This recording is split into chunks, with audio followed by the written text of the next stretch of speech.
പ്രിയ പ്രേക്ഷകർക്ക് സീരിയൽ ന്യൂസിലേക്ക് സ്വാഗതം. കൂടുതൽ സീരിയൽ ന്യൂസുകൾ അതിവേഗം ലഭിക്കുന്നതിന് ഈ ചാനൽ സബ്സ്ക്രൈബ് ചെയ്യുക. ബെൽ ഐക്കൺ മറക്കാതെ ക്ലിക്ക് ചെയ്യുക. വീഡിയോ ഇഷ്ടമായി എങ്കിൽ ലൈക്ക് ചെയ്യാൻ മറക്കരുത്.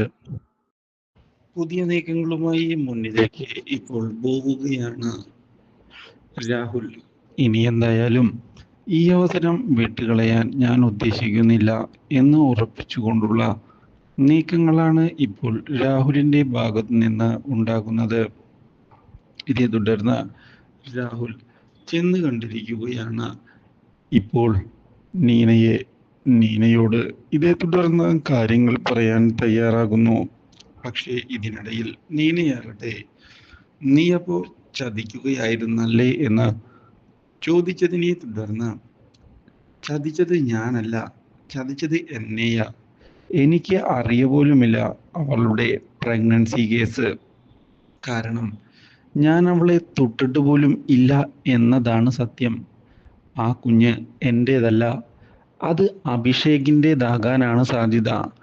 അതുകൊണ്ട് തന്നെ ഇനി എന്നെ കുറ്റപ്പെടുത്തിയിട്ട് യാതൊരു ഉപകാരവും ഉണ്ടാവുകയില്ല. മനസ്സിലായോ? നിങ്ങൾ എന്നെ പഴിചാരുന്നതിന് പകരം അവനെയാണ് പഴിചാരേണ്ടത്. പക്ഷേ ഇപ്പോൾ ഈ അവസരം ഉപയോഗിക്കാനാണ് ഞാൻ തീരുമാനിച്ചിരിക്കുന്നത്. ഇത് കേൾക്കുന്ന നീനയും അമ്മയും, എങ്ങനെ, നീ എങ്ങനെ ഉപയോഗിക്കാന്നാണ് പറയുന്നത്? എന്തായാലും ഈ വാർത്ത അറിഞ്ഞ് ഇപ്പോൾ നിലത്തൊന്നുമല്ല ആ കിളവൻ. വളരെയധികം സന്തോഷത്തോടെ ഇപ്പോൾ കാര്യങ്ങൾ മുന്നിലേക്ക് നീക്കുന്ന അയാൾക്കിട്ട് ഒരു കൊട്ടുകൊടുക്കാൻ പറ്റിയ സമയമാണ് ഇത്. നമ്മൾ അതുകൊണ്ട് തന്നെ ഈ അവസരം ഉപയോഗിക്കുന്നു. ഞാൻ തന്നെയാണ് ആ കുട്ടിയുടെ അച്ഛൻ. അതുകൊണ്ട് ഇനി കാര്യങ്ങൾ ഞാൻ തന്നെ നിയന്ത്രിക്കും. ഈ സന്തോഷ വാർത്ത അറിഞ്ഞതിനെ തുടർന്ന് ഇനി ഞാൻ എന്ത് ചോദിച്ചാലും നൽകാൻ തയ്യാറായിട്ടാണ് അയാൾ നിൽക്കുന്നത്.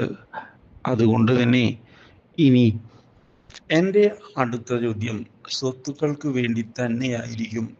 ഞാൻ ചോദിക്കേണ്ടി വരില്ല എന്നാണ് എനിക്ക് തോന്നുന്നത്. ഈ സന്തോഷ വാർത്ത അറിഞ്ഞ അയാൾ ഇഷ്ടപ്രകാരം എനിക്ക് എഴുതി നൽകുക തന്നെ ചെയ്യും. ഞാൻ ആ ഒരു നിമിഷത്തിനായാണ് ഇപ്പോൾ കാത്തിരിക്കുന്നത്. ഇത് കേട്ടതിനെ തുടർന്ന് ഇനി എന്ത് ചെയ്യണം എന്ന ചോദ്യം ബാക്കിയാവുകയാണ്. ഒരിക്കലും ഇങ്ങനെയൊക്കെ സംഭവിക്കും എന്ന് വിചാരിച്ചതല്ല. പക്ഷെ എന്തായാലും വീണ് കിട്ടിയ അവസരം ഉപയോഗിക്കുക. നീ പിന്മാറേണ്ട ആവശ്യമില്ല എന്ന് പറഞ്ഞിരിക്കുകയാണ് ഇപ്പോൾ. ഇതോടെ പുതിയ നീക്കങ്ങൾ തുടരുകയും ചെയ്യുന്നു രാഹുൽ. പക്ഷേ ഇതേ സമയമാകട്ടെ തൻ്റെ നീക്കങ്ങൾ മുന്നിലേക്ക് കൊണ്ടുപോവുകയാണ് ഇഷ. ഇനിയും കാര്യങ്ങൾ ഇങ്ങനെ പോയാൽ ശരിയാവുകയില്ല. അഭിഷേക് ഈ പ്രശ്നത്തിൽ ഇടപെട്ടേ മതിയാകൂ. സത്യങ്ങൾ എല്ലാവരും അറിയണം. അഭിഷേക്, എന്നെ നീ കൈവിടരുത്, എൻ്റെ കൂടെ തന്നെ നീ ഉണ്ടാകണം എന്ന് പറഞ്ഞതിനെ തുടർന്ന് അഭിഷേക് പുതിയ നീക്കങ്ങൾ ആരംഭിച്ചിരിക്കുകയാണ്. ഇതേ തുടർന്നാണ് അഭിഷേകിനെ ഞെട്ടിച്ചുകൊണ്ട് അഭിഷേകിനെ കാണുന്നതിനായി രാഹുൽ വരുന്നത്. രാഹുലിന്റെ വരവ് കണ്ട്, എന്താടാ, എന്താ നീ ഇപ്പോൾ ഇങ്ങോട്ട് വന്നിട്ടുള്ളത്? ഓ, നിനക്കൊന്നും അറിയില്ല അല്ലേ? നീയൊക്കെ ചേർന്ന് തന്നെയാണ് ഈ നാടകം മുന്നിലേക്ക് കൊണ്ടുപോകുന്നത് എന്ന കാര്യം എനിക്ക് കൃത്യമായി അറിയാം. അതുകൊണ്ട് തന്നെയാണ് ഞാൻ ഇനിയിപ്പോൾ ഈ കഥയിൽ ഭാഗമായി മുന്നിലേക്ക് പോകാനുള്ള തീരുമാനമെടുത്തിരിക്കുന്നത്. എന്തായാലും ഇഷയുടെ പ്രഗ്നൻസി കാര്യം നീ അറിഞ്ഞു കാണും. മറ്റാരും അറിയുന്നതിന് മുൻപ് തന്നെ നീ അറിയണമല്ലോ. അതല്ലേ നാട്ടു നടപ്പ്. നീ എന്തൊക്കെയാ രാഹുൽ പറയുന്നത്? എടാ, മതിയടാ നിന്റെ ആക്ടിങ്. ഇഷ പ്രഗ്നന്റ് ആണ് എന്നുള്ള കാര്യം അറിഞ്ഞപ്പോൾ തന്നെ അതിനുത്തരവാദി നീയാണ് എന്ന് എനിക്ക് മനസ്സിലായി. അതിന് അത്ര വലിയ ബുദ്ധിയൊന്നും വേണ്ടടാ.